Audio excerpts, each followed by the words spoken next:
How we all doing? So we're going to do a bit more fluting around with this Bush TV. The fuse blowing was... Now, why the fuse blew the first time I don't know. But I don't know why it blew subsequent times. They weren't anti-surge fuses I was putting into it. So that was the problem. Why? You could wind it up on the Valiant nice and slowly. No problem. Plug it in. Bam. So a nice 1.5 amp anti-surge fuse and we're good to go. So that's the story with that. Where did we get? We had some sort of a picture on it the last time on 405, nothing on 625. So we'll try and power it up. I haven't been out here for a few days. Apart from today in the earlier video when I blew up the soldering iron. Messing around, but other than that all is well. So that's Bob's place. You wrote, so you're going to have a look in the diagram to see if there's anything jogged your memory of why the fuse would. Well, this is what you, if you look at the circuit diagram you see my face in it. Excuse me. Anyway, power the cell up and see what it does. Tasman, in the last video you just put up a comment a few minutes ago. I was just looking at it there in my tablet before I started recording. You said you changed all the resistors around the line oscillator and quite a few of them around the frame stage before you could get the pots to be sort of in the middle. And really, that's what I should do with this. I should just zip, take them all out. But because the frame hole control is hard over, the height control is hard over. I think the linearity pots are, no, one of them is, yeah, top linearity is hard over. General linearity, I think it's somewhere in the middle, is it? No, it's hard over as well. You know, so everything is just in the range of, so ideally, yeah, get rid of them all. You also mentioned the blue and white caps, absolutely. Those dubilier plastic molds or whatever you call them, they're bad news. And the problem with them is, a lot of them won't read leaky. You were saying yours read leaky, and some of them will read leaky the same as a wax cap would, but others will read perfect. But just bang, gone. So that is an issue. I can't find the book. I have the book here for it somewhere that I got out of John's shop when he was closing down, because he rented out about 700 or 800 of these, all bought second hand. And you know, there had already been rental sets that were being disposed of. A lot of them came in from the UK, and you know, he put the standoff valve holders into the hot spots for the frame output, and I think he used to do the video output as well. And he used to change the boost cap for the 2000 volt rated cap, of which I actually have a few still. That's one there. He used to put them in it. So if you find one of them in a Bush Valiant, it's an ex-John job. So that's the story. So anyway, but the book, I don't know, it's here somewhere under a pile of shit. But I photocopied the next best thing, which is the blurb in the 1969-1970 red radio and television servicing books. And it goes into a bit of detail. There's about, I don't know, 10 pages or so. So what I like to do is, I don't like to use the books themselves. I like to photocopy them. And, you know, then you can write down on the page or whatever, you know. And you can also, if you feel inclined, you can fold it up, stick it into the television when you're finished fixing it. And put the back on it. So, yeah, obviously somewhere I won't set going for it. And so if you come to it in the future, you've got the diagram and stuff in the set. So there we are. Bring these in, turn it on, and see where we go from there, see if any more faults develop or whatever. Trying to see if we can get a picture on 625. There was a bit of hum the last time as well, so I'd say the smoothing caps are probably gone for the different stages or whatever. It's a rough example, you know, but I think all these dual standard sets are well worth saving, even if they are a little bit on the scabby side, because they're getting rare. you just, you know, you don't see them anymore, not even down the tip or that. So I think they're worth grabbing when you can see them. And even though the cabinet isn't great, we should be able to get it to work quite well. The CRT is excellent, so we shouldn't have any problems on that front. So, and as I say, I like the lived-in look. Laziness again. Anyway, in we go for the kill.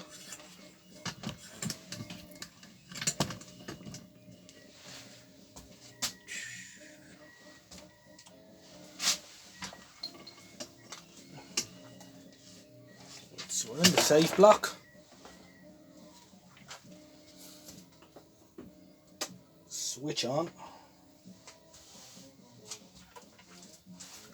Our Aurora is on. You can see the HT 325, and then it should start coming down a little bit then when the valves start conducting. All being well.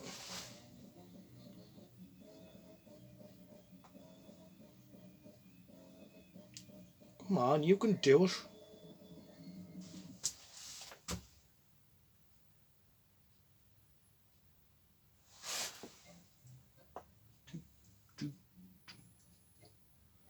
I hear a bit of a line whistle. I hear the frame stage hunting. I hear lots of humming stuff going on.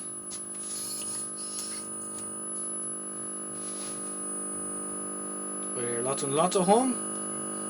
I see a picture of some description.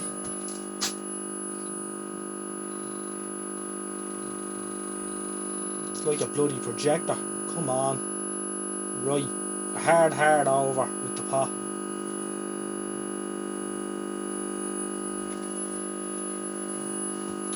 Width is in a little bit, I think, than it was the last time. Sorry, the old phone doesn't really want to focus tonight. And Samsung, I find the phone hunts a lot for focus. Thinking of getting another phone actually that might be a bit better for making the videos. And I need to get some sort of a microphone as well for consistent sound. I know the sound is a bit of an issue, and it's something I'm going to look into. But, we'll get there. We'll get there eventually.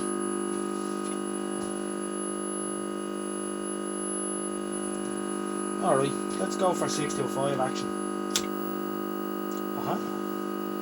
Now I was messing with the 625 line hold control the last time, and I think I had it that far out that we'd no action. You know, because if you do that, then and it was probably just So let's see what a 625 line picture is like on her. I'll fire up the old I'm firing up the old 5415. And we remember that this set does not have a UHF tuner in it.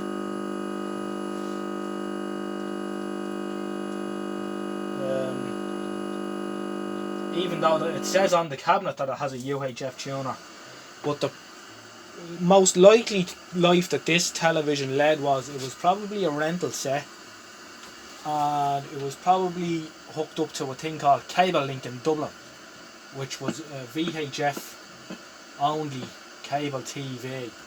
So any of these that would have had UHF tuners in them, they usually swapped them out and just had the VHF one in them and kept the UHF tuner for someone that was, for some other bush that didn't have a UHF tuner, that they wanted to get BBC on an aerial or whatever. So that's the story. And Cable Link used to down convert. Let me see, put an input here. What channel am I? Input.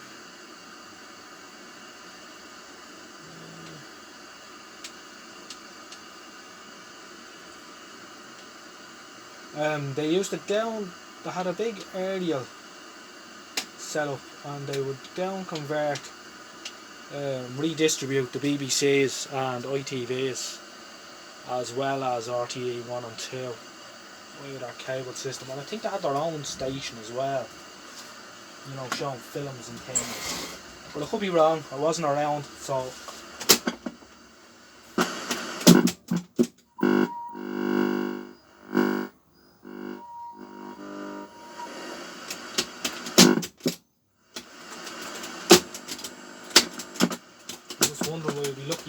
channel or the generator is.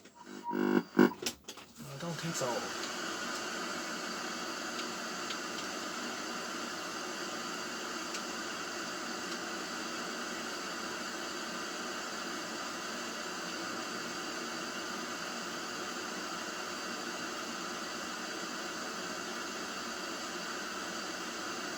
Alright, I'll pause it here for a second and I'll come back when I have this tuned in. Right, this is what 625 lines looks like. Not as good as 405, unfortunately. Looks like we got sound on vision or something, but I'd say that's going to be down to various electrolytic caps wanting to be replaced. That's the story with that.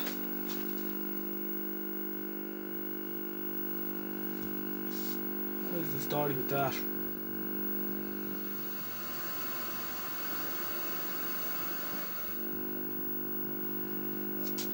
So go back to 405.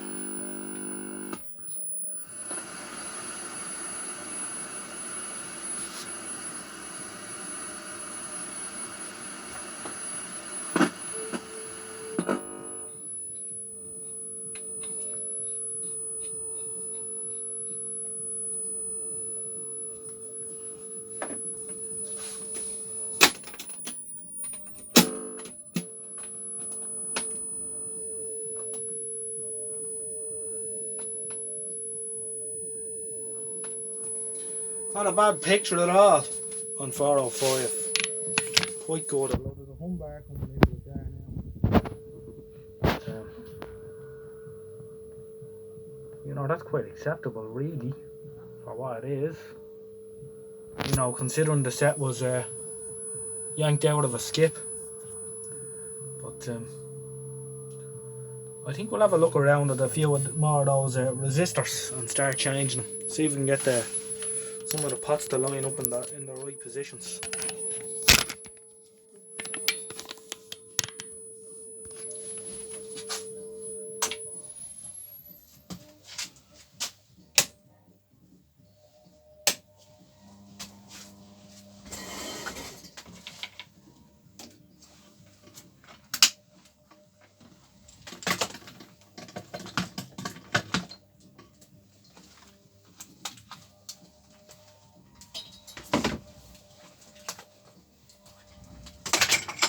Now I'm going to use this 3083 for checking resistors. It's just a little bit quicker on the ohms range than the 12E plus.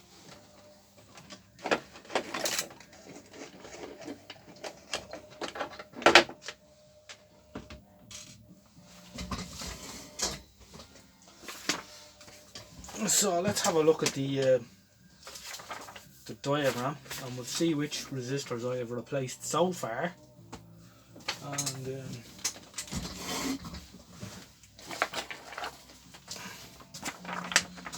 we go from there. Let's see, where's the flame stage? 9. Flame.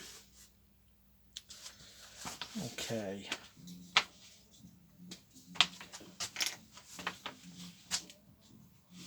R36, we replaced him. And R12.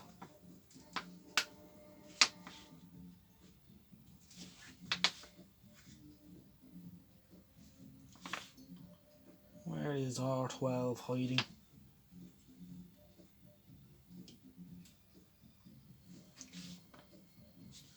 Do do do do.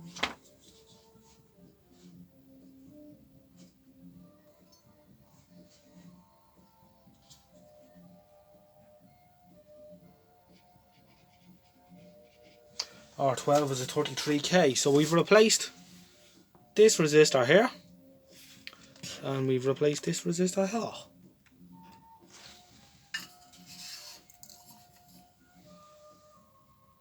So we'll just tiddle around and change a few more, I think. Dab the old meter across them. Not really fault finding as such, but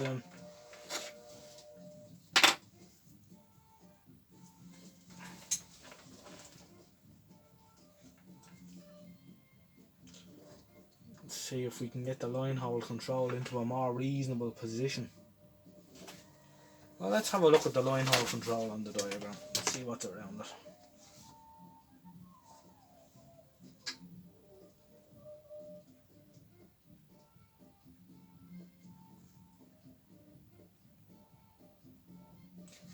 So R36 was in the height control. Where's the line hold? Should be here.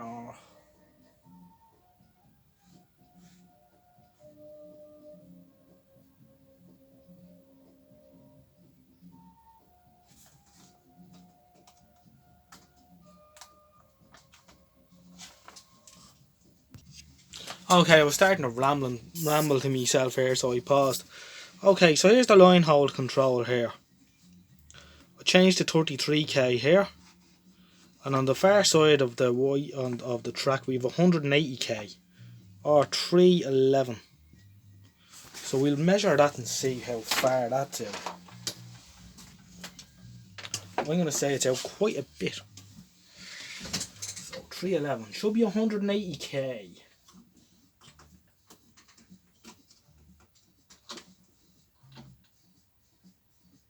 There must be a bit of a charge on it still.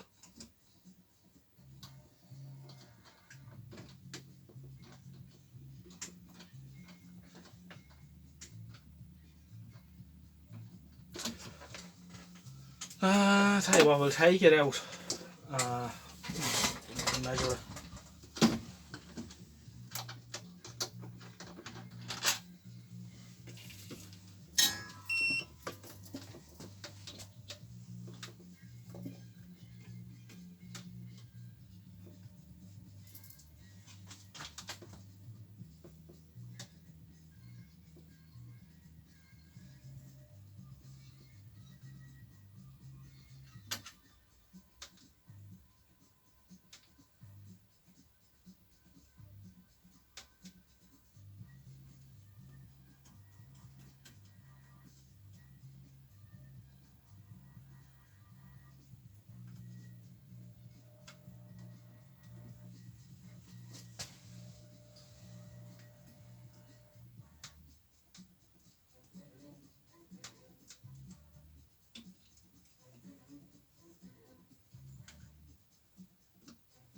Shiny fingers. Right, I've lifted one side of it. We'll see what it reads now.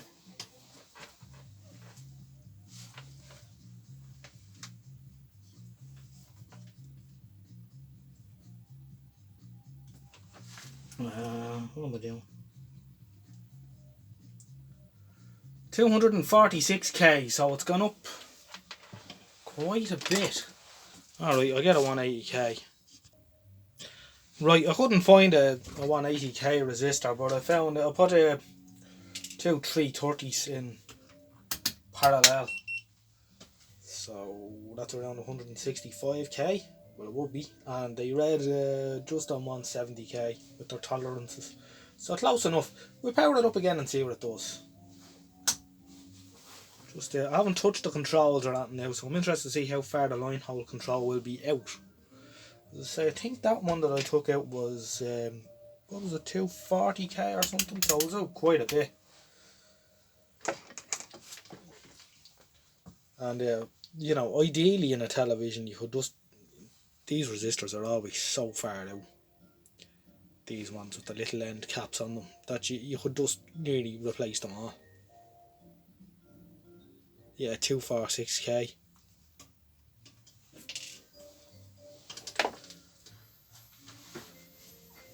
Here the line stage starting up.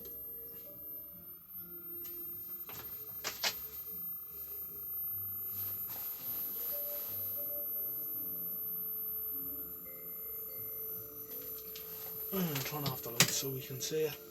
Right, so there's the situation on 405 lines now. As I say, I didn't go near the control. The control is all the way over to anti-clockwise. So let's see where it locks now.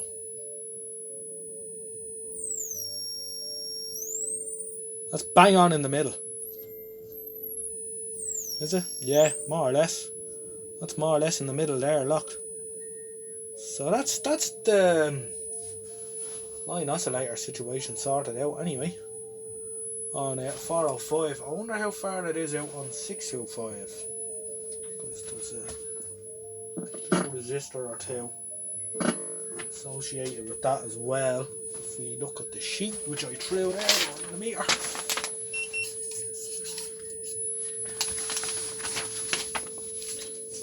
I need to get my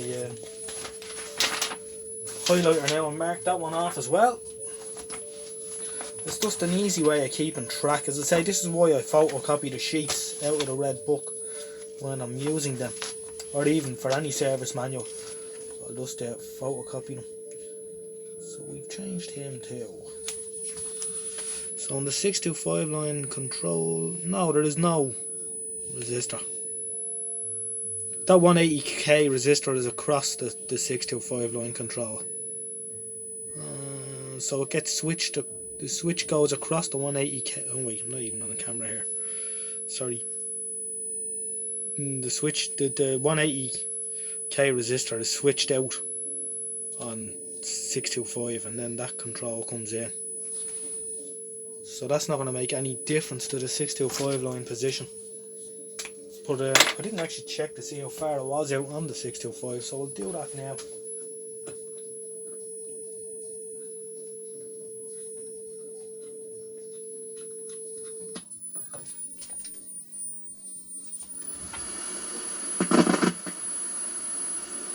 See, there's a massive amount of gain in these sets.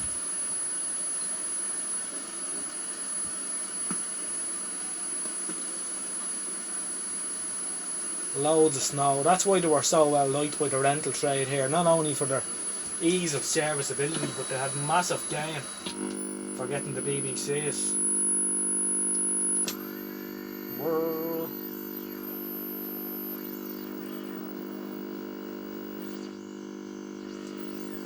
Yeah, the 625 line controls more or less in the middle.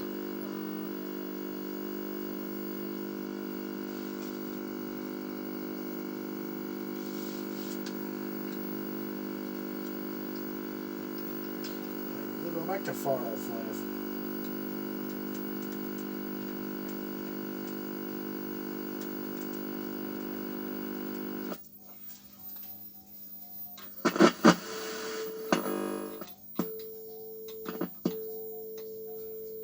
That's what a 405 line picture looks like on 625.